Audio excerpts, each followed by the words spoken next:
Welcome to a new episode of Hat Collecting, a special Disability Awareness Month episode.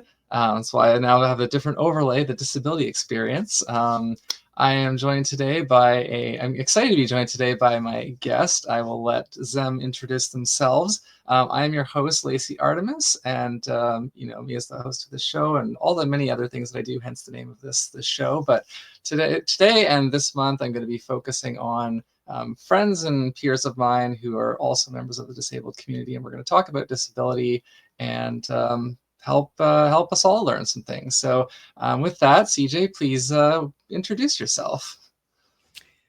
Well, hello, everybody. It's so lovely to meet you all. My name is CJ Janzen. My pronouns are Z, them, and I am also known as the singing speaker.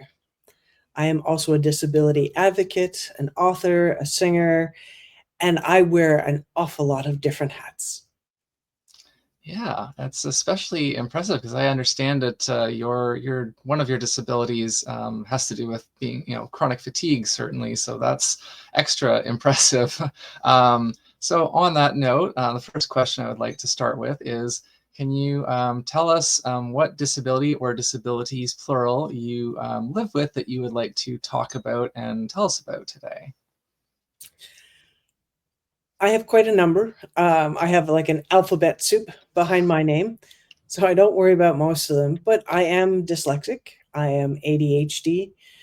But the biggest thing that I struggle with is myalgic encephalomyelitis, otherwise known, thankfully, as ME, because it's all about me after all, right? Myalgic encephalomyelitis is a neuroimmune illness, and it affects everybody differently. There is a common term that is used that you mentioned, chronic fatigue syndrome. But ME is a different diagnosis. It's an actual medical diagnosis, whereas CFS is not in the medical handbook per se. It's just, it's a catchphrase for doctors who haven't yet figured out how to diagnose ME, or maybe it's not ME, that maybe you have Lyme's disease, Ehlers-Danlos, or many Hashimoto's. There are so many other illnesses that are very similar etiologies and presentation.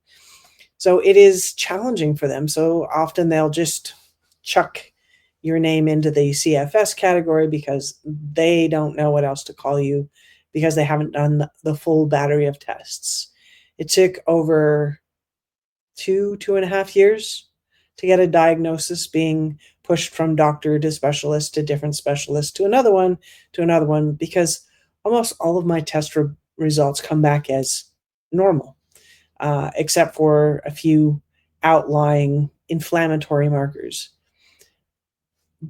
But when, especially at the beginning, I was unable to speak more than 2 to 3 words at a time, and I still struggle with the ability to get out of bed for very long periods of time. So my maximum battery power is usually about 4 hours, and that's not every single day of the week. Like, it's not, most of my day is, I'm 80% bedbound. I also have some fibromyalgia just to add spice to the pot, but thankfully mine isn't as severe as I know some of my friends have. So I'm very thankful. I'm thankful for my illness, but I'm also not. I'm also an alcoholic, or a former, however you want to say it, a sober alcoholic for over 2.5 years. And that in of itself is a form of disability because I cannot properly digest alcohol. Yeah, as you mentioned earlier, you are the singing speaker, and that's actually how I met you because you spoke and sang at Generation Women, which I've also performed at. I didn't sing, but I did do the videography for the event that you were at, and I had a lovely chat with you there. And it's been really exciting for me on this journey into public speaking to meet there are a number of people in the disability realm that are doing it, and that is something I am also trying to move more seriously into.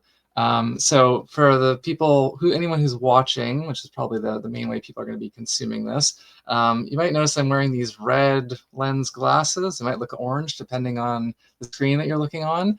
So these are actually blue light blocking glasses, which are, they're like the highest strength that the company I get them from makes. And I wear these because I'm autistic and ADHD, and so I have sensory issues. And when I get tired, as not quite as tired as someone with ME would get probably, but when I get tired, I get a lot more sensitive. And so I spend a lot of time in a dark room on a normal day.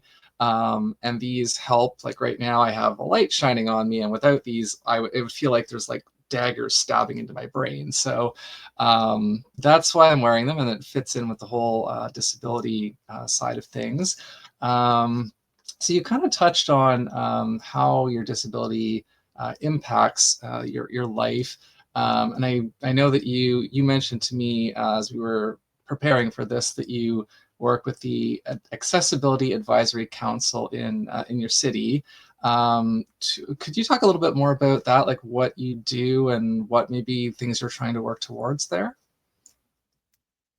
Well, there was government law put in place that Canada in general was supposed to be disability friendly, accessibility friendly by 2025. This was pre-COVID, and obviously we've not hit the markers we'd hoped to hit. But every city over a certain size, every town, city, etc., must have an accessibility advisory committee. I had been trying to actually get on it for a number of years, but there was always a hiccup. Either they listed it and then it wasn't there, or I didn't get the application in time, whatever. But in October of last year, I was actually able to get signed on to that committee, and I've now become the vice chair. And that committee is designed to look at projects that the city of Cambridge is doing and to give input and feedback. Because just because it meets ADA accessibility requirements does not mean that it's actually friendly. There are so many things that we take for granted. The placement of where the paper to dry your hands is. It's almost always too high for us. I can't reach much more above this without it being painful. Having a railing on only one side of the toilet. Well, what happens if you are have had a stroke and that's the side you're paralyzed on? Reaching those things may not be possible, or using it to lever yourself up is not possible. So we had a bridge that they had just freshly repainted, and we're so proud that they were replacing these bridges and making them look pretty. And they painted both the railing on either side and the handrail black because it looked good. I can already see where this is going. I don't know about you, but if you are have a low vision issue, black on black is not helpful. And the other issue is most of the time people are using these bridges in the summertime. And black railings get really hot, amazingly enough. And that was actually one of the first recommendations that I made personally in this council, was to change the color, to make it more high visible and to reduce the temperature effect. When you're dealing with curbs, when you're dealing with bathroom creation, most people don't think about it, but if you are blind, the bathroom is one of the most disgusting places to go, and there is no uniform layout. So every time you walk into the bathroom, the only way to figure things out is by using your hands. We don't necessarily want to be using our hands for that sort of movement in a bathroom. So one of the things that I'm trying to push through within my city is that for every new bathroom at an absolute minimum, any new bathroom will actually have a placard at the side so that people can physically feel the layout from that placard.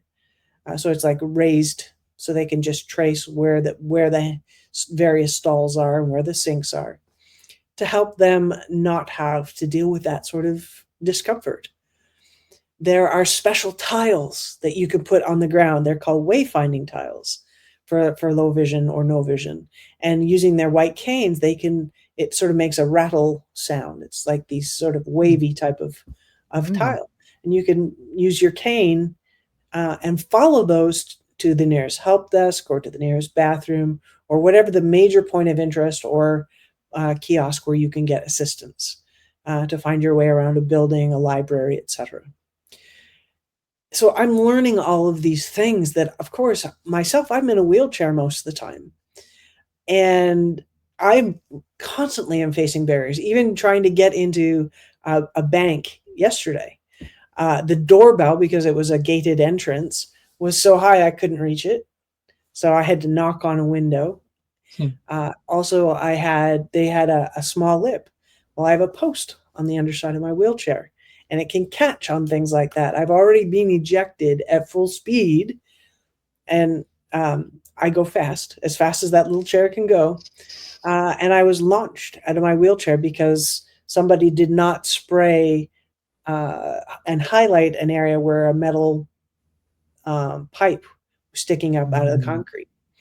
And so I ended up spraining both ankles, twisting some muscles in my upper leg, damaging a shoulder, and scrapes and bruises to my hands and knees, all because somebody just couldn't afford 2 cents of spray paint. So there are constant battles. There's constant need to educate people on how to make things better in our community. Um, but yeah, we're working towards getting involved earlier in the building process, because what's happening very often is they come to our committee with a fait accompli. Like they've already done it. They've laid out the plans. This is what they're going to do. And then we come in and we say, well, you need to change this, this, and this to make it more friendly. And they go, oh. And then now they're going to have to pay somebody to go back and change those plans, make those changes to electrical or whatever it is that's needed to ensure that it's going to be safe for the users.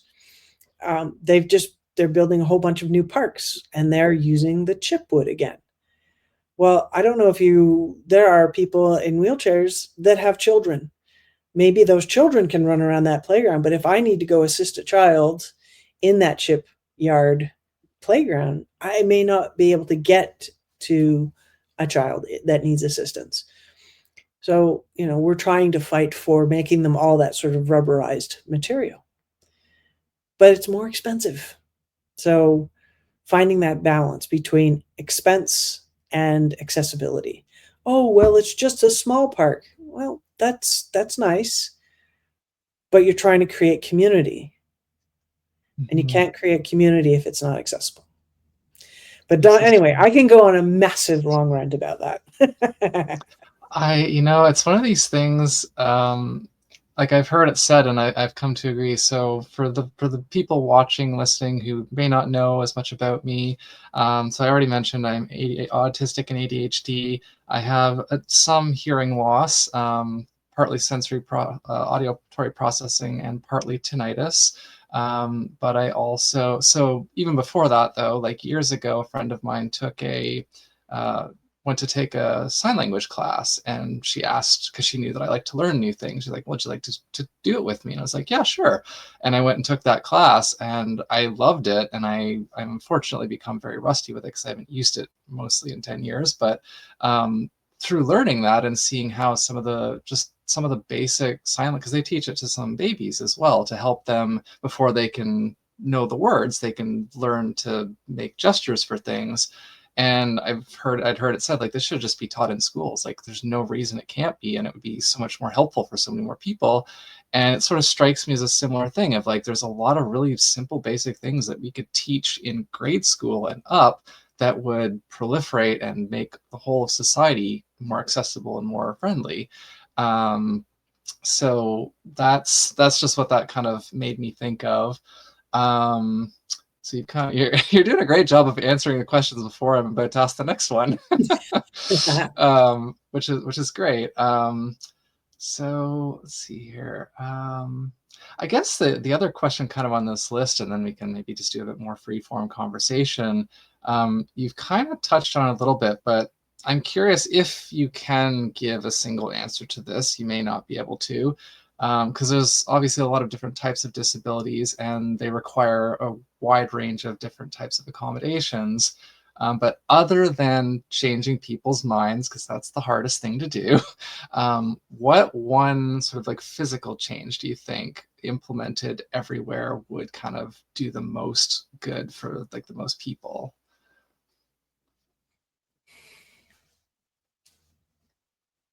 That's actually a tough question. I think education is still the biggest benefit.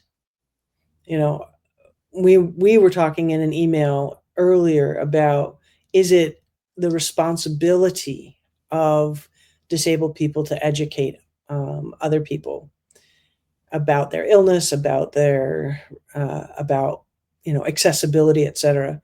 And the answer is, it is no. It is not our responsibility. I choose to make it my responsibility because I love to gently educate. Because if you don't know, you can't change. So, Mhm. example was at the bank. They witnessed me struggling to get into the bank because there was a 1 inch. That was it. Just one tiny inch was enough to create a barrier to me getting into their bank, and also the doorbell being way too high. Both of their branches had the same issue. Both branches are now going to get fixed so that the doorbell is lower and more accessible. So it's interesting that when you go into a store, or when you go into a facility, or when somebody parks right beside your handicap van that has a side exit, and you've put a cone there to try to stop people from parking there, and they still do it. It's important to talk to these people and show them the impact that they are having on. I feel it's important if I have time, and it is a time and energy issue for me. But to show them, we need to have a place to hang our purses, or whatever, our man bags, whatever you want to call them, whether it's in the male or the female bathroom, but a place to hang your bag like another taller person can. So having a hook at wheelchair height, so I can put up my coat, or I can put on a bag, so it doesn't have to sit on the floor of a disgusting bathroom. Um, I've gone into bathrooms that are supposed to be wheelchair friendly, not even close. Trying to squeak in, trying to maneuver and not destroy their property or my own. When you physically show them, they go, "Oh, I didn't know that. I would never have thought of that particular issue." And that's the point, is they won't have thought because they've not had to face it.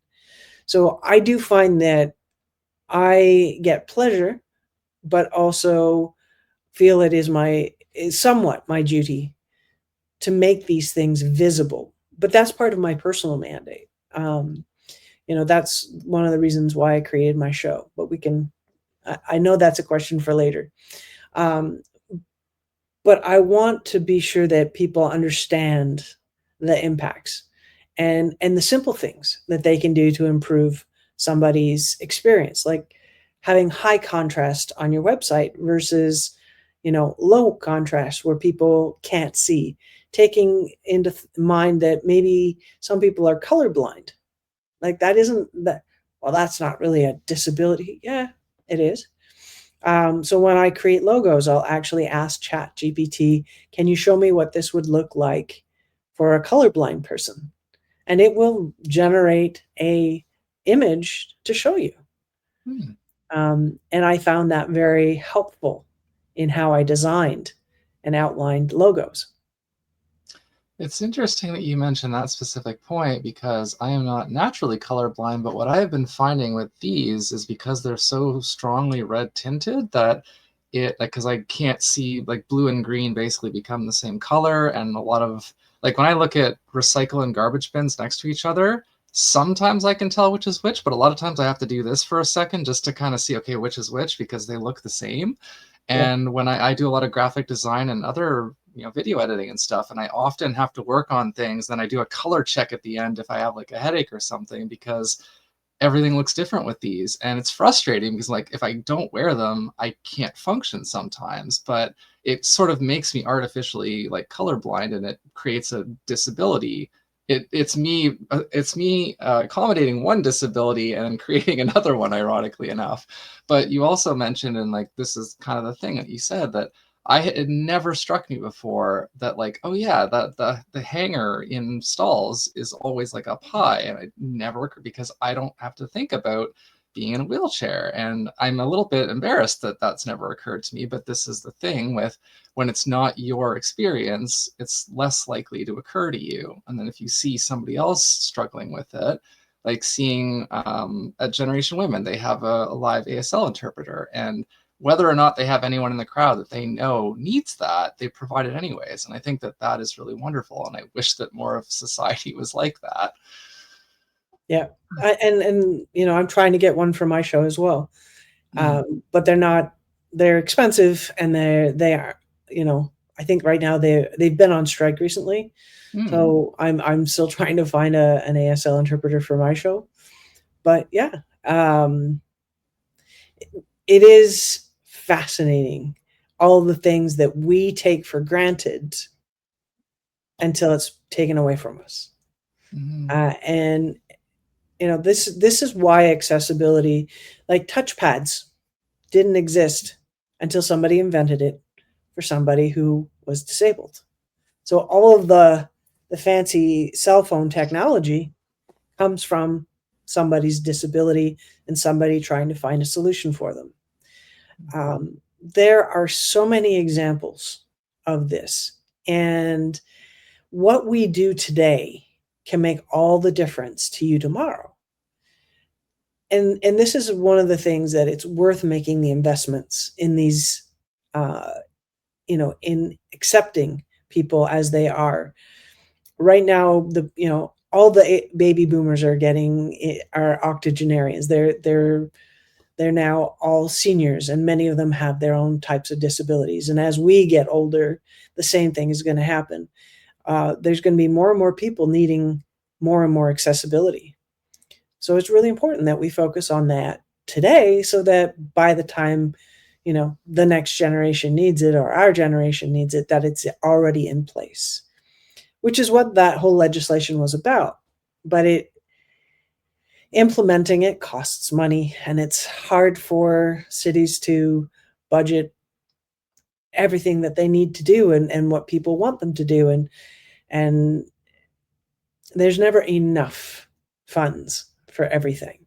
The idea for our council is to try to get the top 15 punch list, and the top 7 must be done for every bathroom, for every facility that we're going to be working with. And then, can we do this? Can we do this? Can we do this?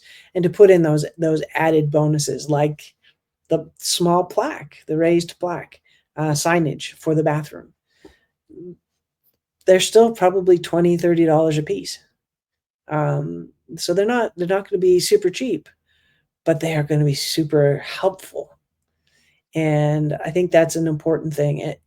But it's hard. It's hard for governments. It's hard for cities and towns to meet those needs and meet those legal requirements. Yet, if we don't stand up and say, I need this, I want, like, for example, the play yard, if one parent had said, my child is disabled, or I am disabled, is there any chance, like in the design phase, if somebody had come up and told them, well, they would likely have done it. But unless you stand up and speak for yourself and become the change that you want to see in the world, it's not going to happen. But it's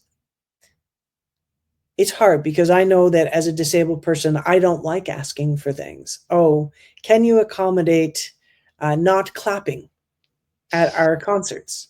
So I sing in a choir of over 100 singers, and it's traditional. Anytime a piece is finished, everybody, ah, yeah. At our last concert, they tried.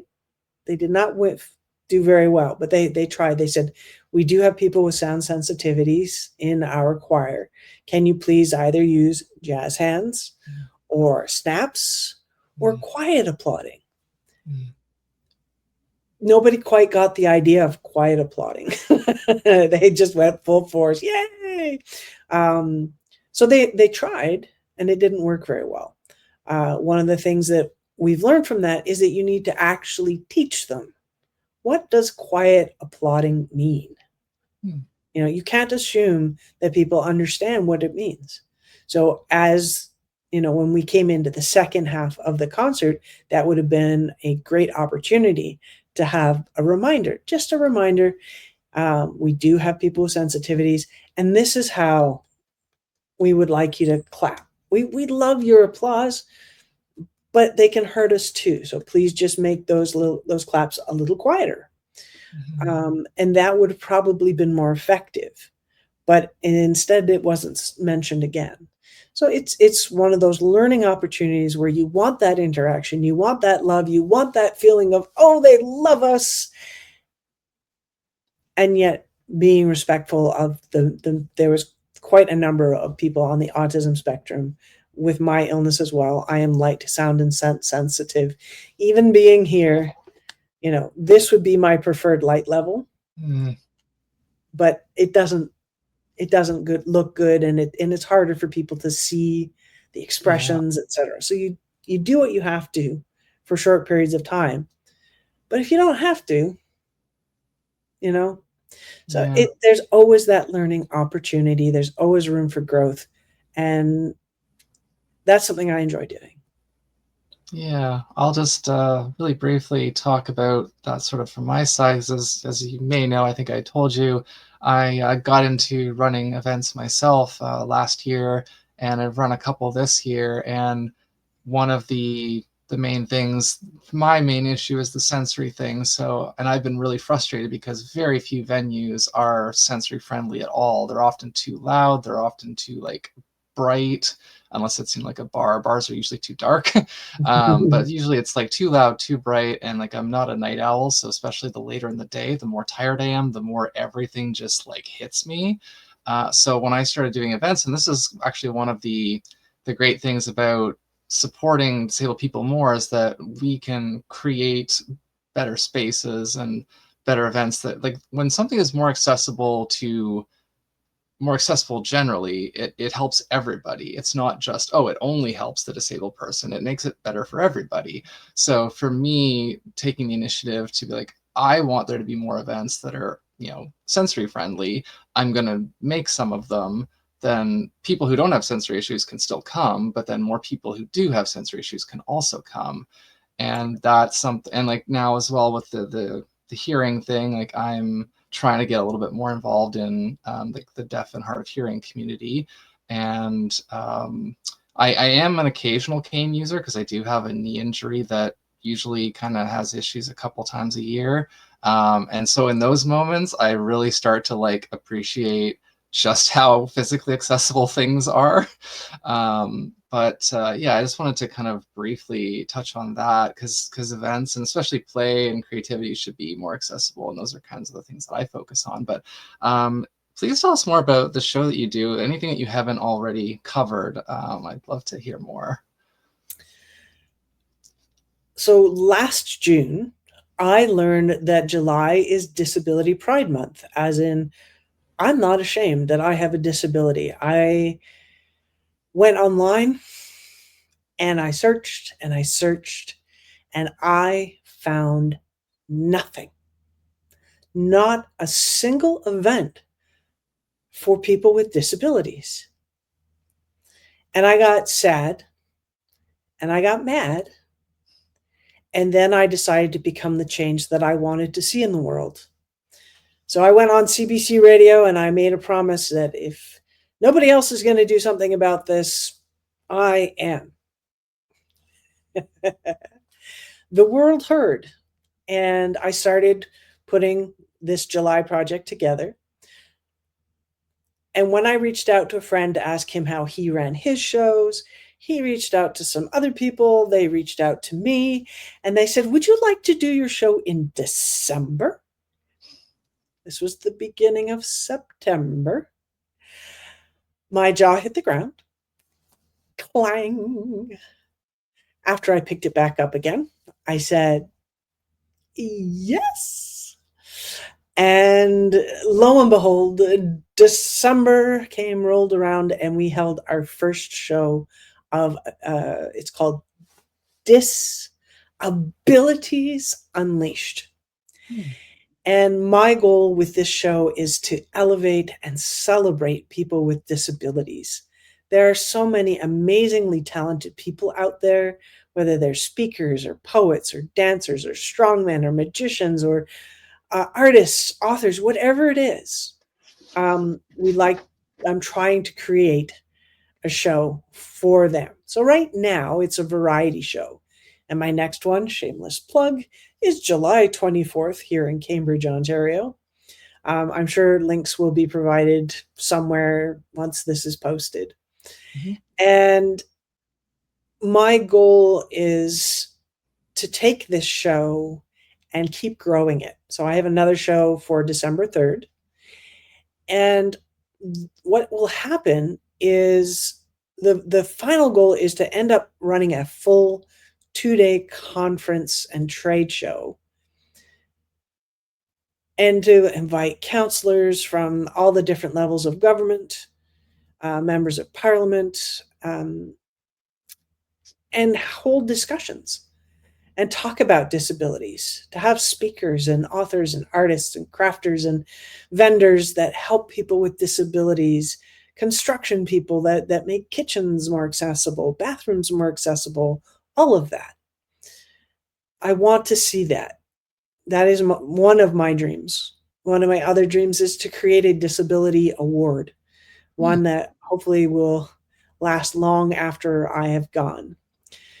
I also would love to be on CBC, create a CBC show called Disabilities Unleashed, and travel from coast to coast to coast, going to small towns and small cities, maybe even a couple of big ones, but to focus on the local talents and running that variety show from town to town, and having some of those put on television. It is important. Like if you look on television, how many people, how many characters are actually disabled? Mhm. You know, there are so few. It's only starting to become acceptable to show somebody in a wheelchair. And that's wrong. There are an estimated 2.1 billion people in the world that identify as having some form of disability.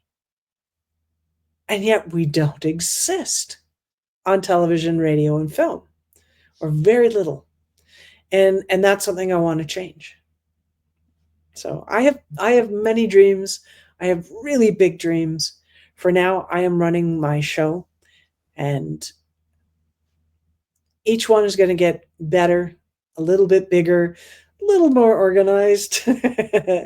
I'm hoping to be able to film some of the events. I'm hoping to, you know, always have ASL interpreters. Maybe even get some of those special headphones to help boost sound for people who are hard of hearing. Each of these things will take time and money and people to cheer me on and to help me. I'm looking to maybe start a nonprofit, but I need to create a board.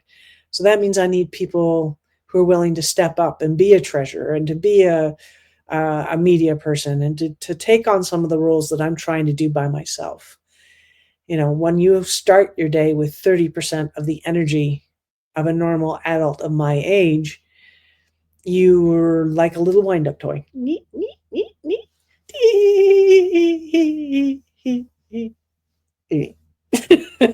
know, it's hard for me to get all of the things done that I need to get done. I know I can't keep running this show by myself.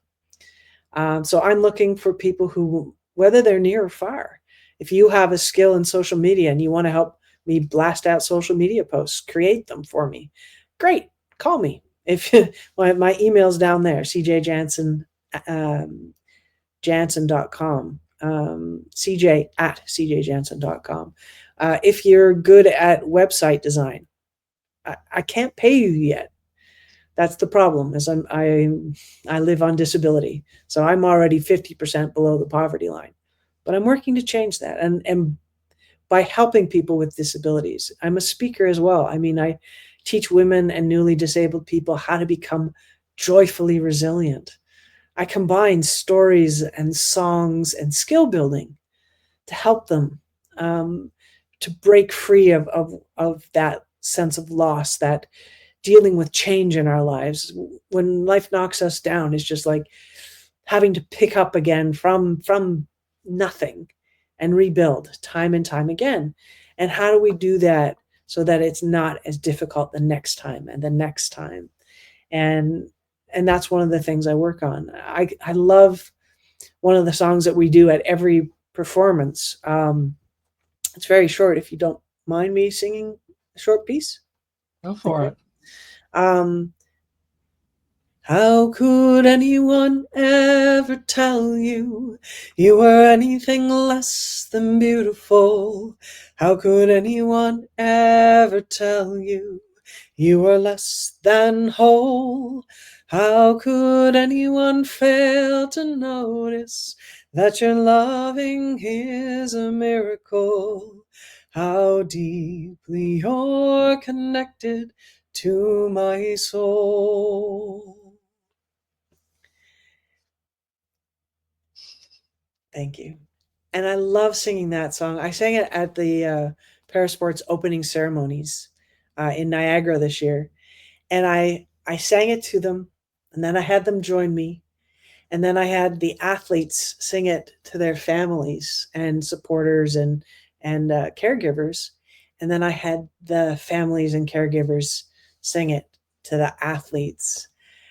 There were there was a few people with tears in their eyes, to say the least, because that song is about acceptance. It's about it's okay to be different. I am perfect just the way I am, warts and all, illnesses and all. We don't have to be perfect. We just need to be happy and able to love ourselves. And sometimes that's one of the hardest lessons to learn, at least it was for me. And as you learn to become joyfully resilient and you learn how to live in a state of constant state of gratitude, when you learn how to become willing to fearlessly fail, and when you combine those two things, you tend to find your folks, the ones that hold you up when you're too weak to stand on your own. That's when life starts to, the rebuilding process becomes easier and full of joy. Um, I created, I know I'm just throwing things out here, but I know we're getting to the end. And the one thing that I'd love to share is that my life saying that I created is choose to live joyously within the tempest of adversity. And, those words came to me when I was sort of half awake, half asleep. And thank goodness I wrote them down, because those words became my mantra in life.